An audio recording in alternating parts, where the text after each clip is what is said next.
Thank you. Secretary, and thank you for finding time to be here with us today. How is 2018 treating you so far? That's a good question. 2018 has been right from 2017 where we had our elections. 2018 has started on a fast pace. Where I'm saying that is because as a politician, we expected the government to be doing or to be actualizing the four agendas that they have set out to do.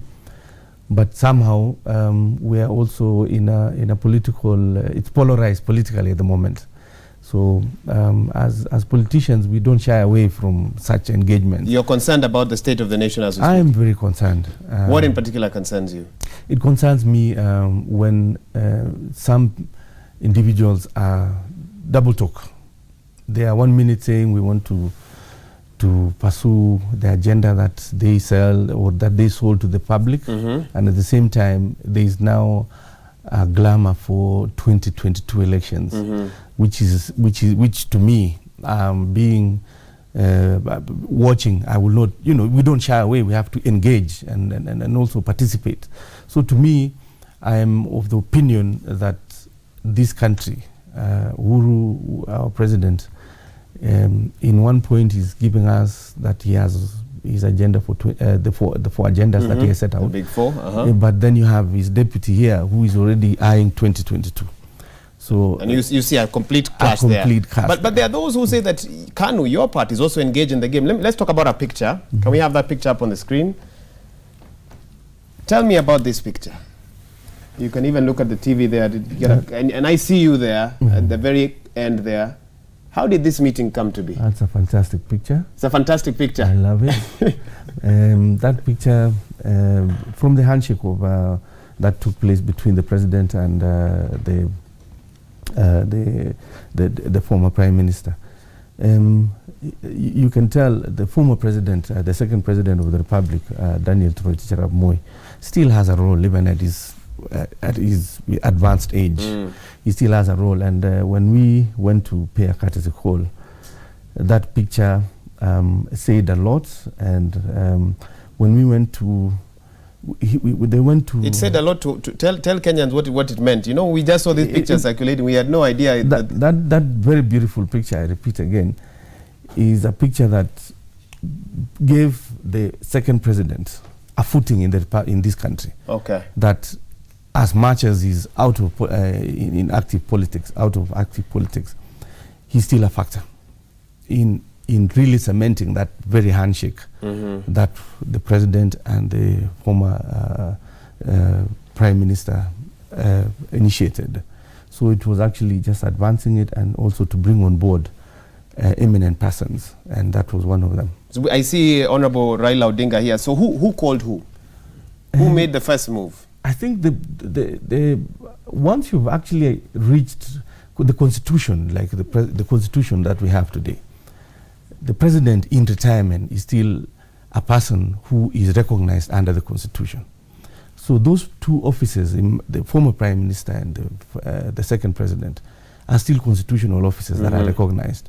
So who called who? It is the deputy, the Raila, who called on the second president of the Republic of Kenya. Okay. Yeah. To go and visit him. Do you able to tell us? We heard a little bit about what was spoken about there, but you were there. What was the agenda?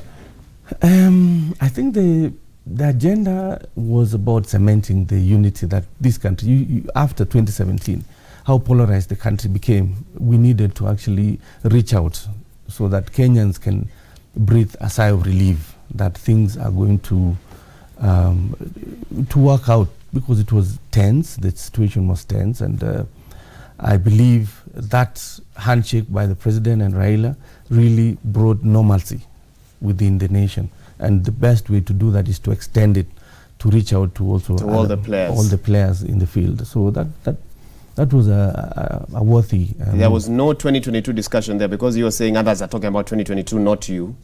We are any political party that is fully registered, that is fully participating or a player in the political scene in the country, has to always prepare for the next election.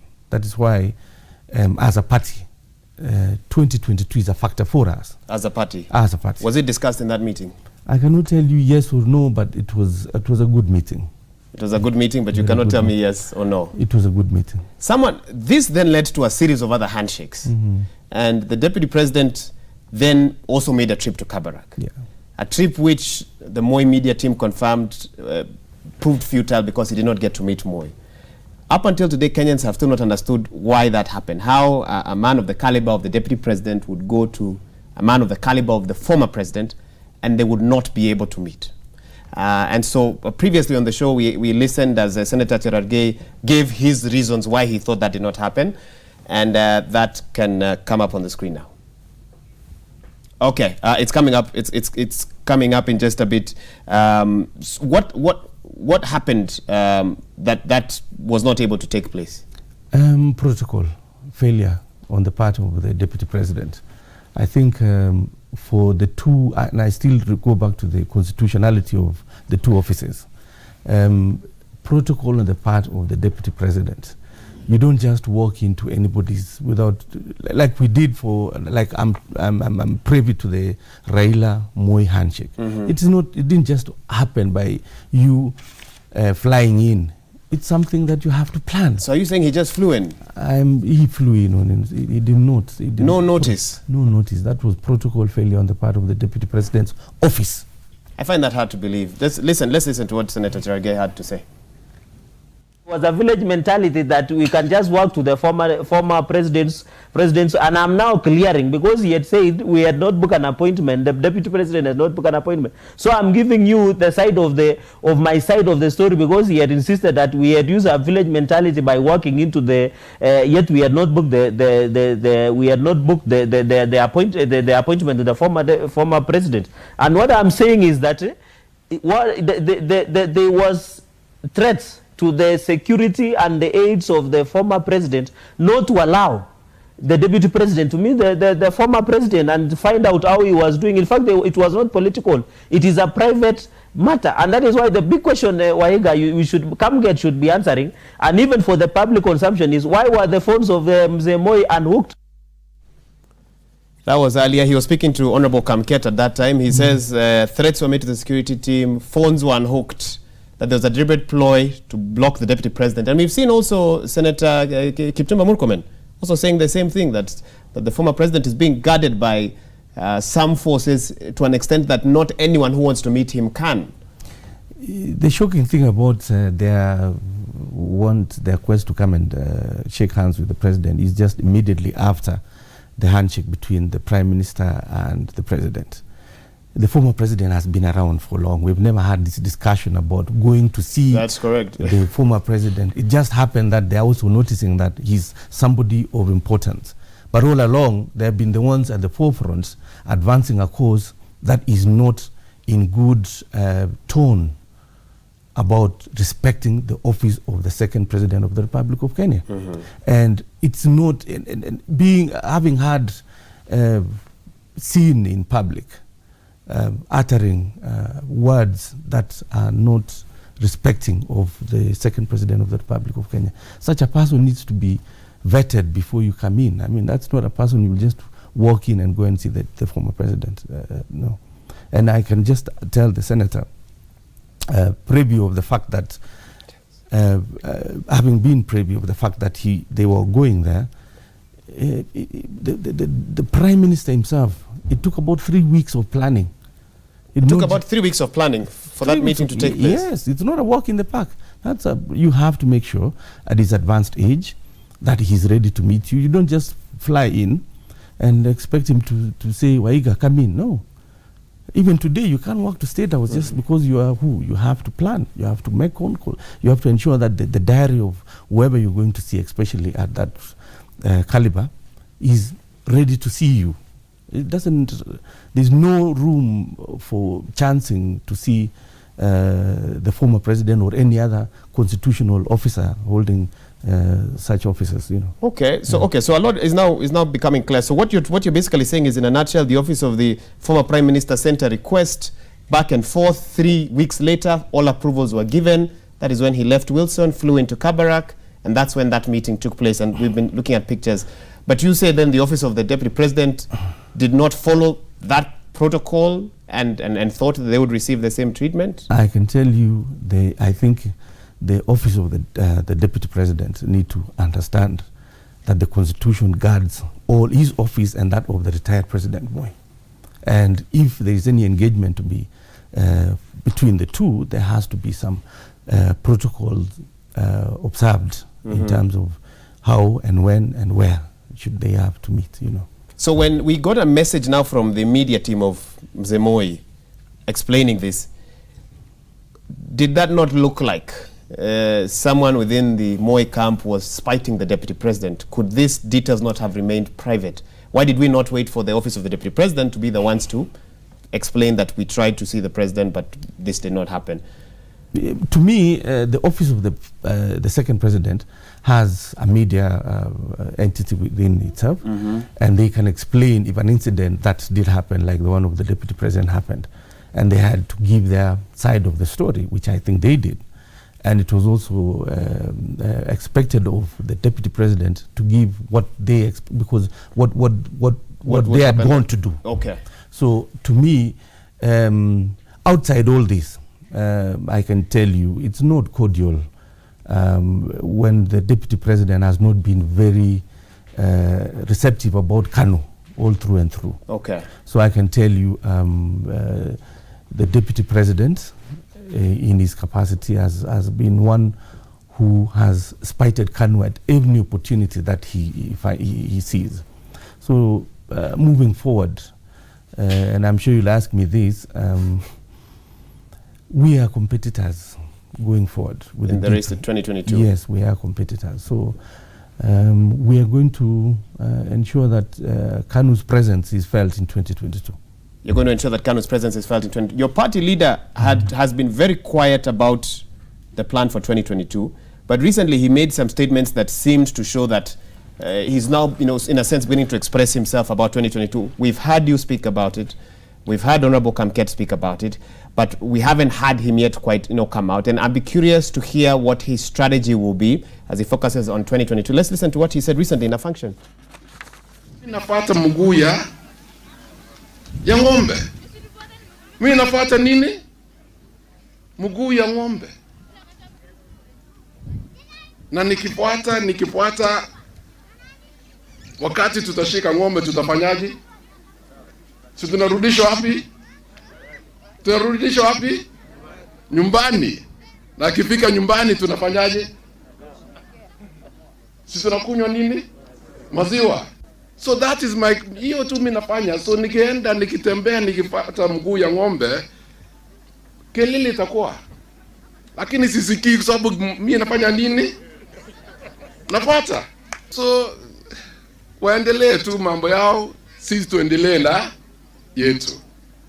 Na vile moja alisema, kiongozi moja alisema, you cannot stop an idea whose time has come.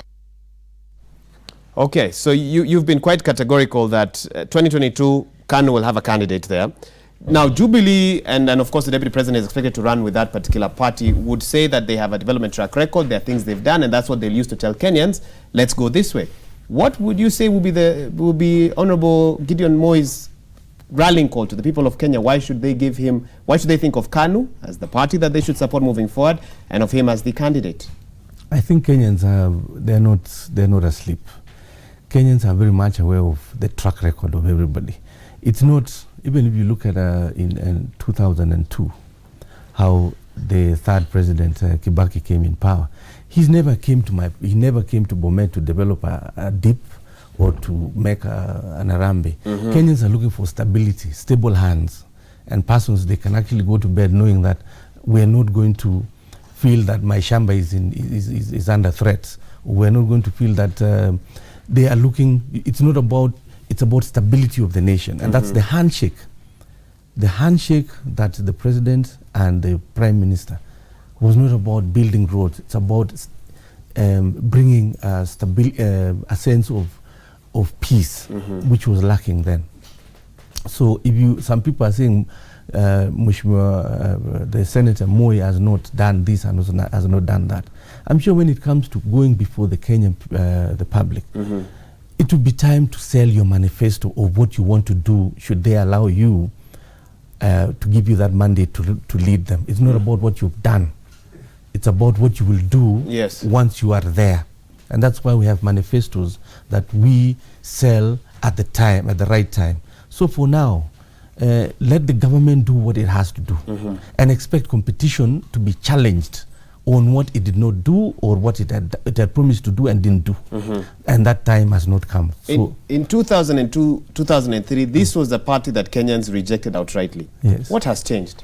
What has changed is that Kenyans now have seen all political parties, because they were saying then that Kanu is a party that has let them down, and they have seen from 1992, the glamour after the repeal of Section 2A, moving forward. Kenyans used to say this party is a party that has ruled us and we're tired of it. And I'm telling you, Kenyans now have seen all types of political parties, all types of coalitions that may have taken place. It is time now that we present, and every party should present, a formula that is going to get this country moving forward. Okay. Yeah. We've seen your party leader quite active, meeting various people, and those pictures should be coming up shortly. But what chances do you believe Kanu and your party leader have come 2022? There are those who say that already your competitor is miles ahead of you, understands the system, understands the terrain, and even your party leader is still very hesitant to talk about what he's doing, while the competition, have come out quite clearly. There was a poll which was taken about a few months ago, which national poll, I think it's one of the, and it gave the deputy president 33%. And gave Gideon Moi 27%. That's a national poll. That poll, that is an indication that before, and we are grateful for what... You've said 33, 2020. I'm trying to recall if I had... Yes, there was a poll which was taken. I think it was the Ipsos one. Ipsos, yes. Okay. And it gave the deputy president 33%. And the deputy president has been known to be somebody who he will also be participating in the 2022. So that margin of 33 and 27 should tell you a lot about what Kenyans are thinking. And we are also grateful for the Jubilee team for promoting us for free. In every discussion and in every forum that they have, they discuss Kanu, Gideon Moi, and which is welcome. That is publicity for us, and we're welcoming it.